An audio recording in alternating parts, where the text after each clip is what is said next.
Whispers of the Heart. Lagos buzzed with its usual chaos as Maya hurried through the morning traffic, weaving through impatient drivers and hurried pedestrians. The humid air clung to her skin, and her heels clicked urgently against the pavement. She was running late for a business pitch, one she had spent months preparing for. She flagged down a cab, but just as she reached for the door handle, another hand grabbed it simultaneously. "Excuse me, I was here first," she said, her tone firm but not impolite. She turned to see a tall, well-dressed man with a neatly trimmed beard and a confident smile. "My apologies, beautiful. Let's share. Where are you headed?" His voice was smooth, like silk. Maya hesitated. Lagos men had a reputation, and she wasn't one to entertain strangers. But she was desperate. "Ikoyi," she finally answered. "Perfect. That's on my way." As they settled into the back seat, he introduced himself as Tund, a financial analyst who had recently returned from London. The conversation flowed easily, and Maya found herself laughing at his witty remarks.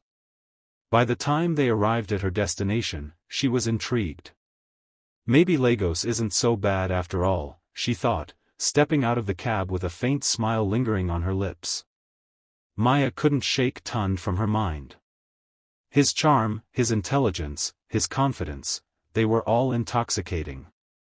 A week after their chance encounter, she found herself agreeing to a dinner date with him.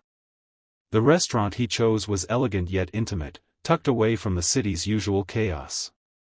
Candlelight flickered between them as Tund swirled his wine, his eyes never leaving hers. "I feel like I've known you forever," he said, his voice low and sincere. Maya felt the warmth of his gaze and let herself relax. Maybe, just maybe, she could let her guard down. But when she told her best friend, Amaka, about Tund, her excitement was met with skepticism. "He sounds too perfect." "Lagos men can be tricky," Amaka warned. Maya laughed it off. Not every man was a heartbreaker. Tund seemed different. Or so she thought. One evening, Maya decided to surprise Tund at his office. She had never been there before, and she figured a spontaneous visit would be a sweet gesture. But as she walked through the corridor, she heard his voice. "No, she doesn't suspect a thing." Her heart stopped. She stepped closer, peeking through the glass panel of his office door. He was on the phone, his expression unreadable. "Trust me, she's completely in the dark," he continued. Maya's stomach twisted. Who was he talking about? Her? Someone else? Before she could process it, he hung up and turned towards the door. She quickly stepped back, her heart pounding. Doubt settled in. Was Amaka right after all? Maya spent the entire night tossing and turning, replaying Tund's words in her mind. She wanted to believe she had misheard, but deep down, she knew something was off. The next morning, she called Amaka and told her everything. "We need to do some digging," Amaka said. "If he's lying, we'll find out." Maya wasn't sure if she wanted the truth, but she also couldn't ignore the nagging feeling in her gut. Together, they scoured social media, checking tagged photos and comments. A name kept appearing, Adesawa. Curiosity turned into dread as they found Adesawa's profile. Her latest post was a picture of her and Tund at a private beach, captioned, "Forever my king." Maya felt sick. She clicked on the comments, and her worst fears were confirmed. Friends congratulated them on their engagement. Tund was getting married. Tears welled up in her eyes, but she swallowed them back. She refused to be just another woman played by a Lagos man. "I need to confront him," she said, her voice steelier than she expected. Amaka nodded. "And I'll be right there with you." Maya wasn't sure how this would end, but one thing was clear, Tund had messed with the wrong woman.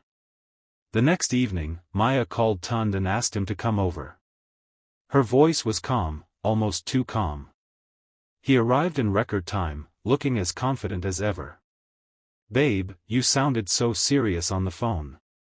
"What's wrong?" he asked, stepping into her apartment. Maya crossed her arms, leveling him with a stare. "Who is Adesua?" For the first time, she saw a flicker of panic in his eyes. But he recovered quickly, flashing that signature smirk. "Maya, it's not what you think." "Oh really?" "Because I think you're engaged." Tun sighed, rubbing his temple. "Look, I was going to tell you. It's complicated." "No, it's actually quite simple." "You're a liar." Instead of apologizing, he chuckled. "You think you're the first? Lagos is a game, sweetheart. You just didn't know the rules." Maya's hands clenched into fists. Anger replaced the heartbreak. "Get out," she said, her voice firm. Tund opened his mouth to say something, but Maya had already turned her back on him. He had played her, but she refused to be a victim. As he walked out, Amaka emerged from the kitchen, her arms folded. "Well, that was something." Maya exhaled shakily. "Yeah. But I'm done crying over men like him." And she meant it. Weeks passed, and Maya threw herself into her work, determined to move on. She focused on a new project, helping African startups gain global recognition. The distraction worked, but deep down, she missed the idea of love. One afternoon, at a business summit in Victoria Island, she found herself in an engaging discussion about tech expansion in Africa. The man leading the conversation was intelligent, charismatic, and refreshingly genuine. After the event, he approached her. "You asked some great questions. I'm Daniel, by the way." Maya shook his hand, feeling a warmth she hadn't expected. "Maya." He smiled. "I'd love to continue this conversation over dinner." She hesitated, but then she remembered, love wasn't the enemy. The wrong man was. With a deep breath, she nodded. "Dinner sounds great." And just like that, her story began anew. Dinner with Daniel turned out to be effortless. Unlike Tund, he didn't try too hard. He asked about her ambitions, her dreams, and not once did he attempt to steer the conversation toward himself. Maya found herself drawn to his honesty. "I admire what you're doing for African startups," he said, taking a sip of his drink. "It's about time we create our own Silicon Valley." Maya smiled. "That's the goal. But it's not easy convincing investors." Daniel leaned in slightly. "Maybe I can help with that." Her eyes narrowed playfully. "Are you trying to impress me?" He laughed. "Maybe a little." Maya felt a warmth spread through her. Maybe, just maybe, this was the start of something real.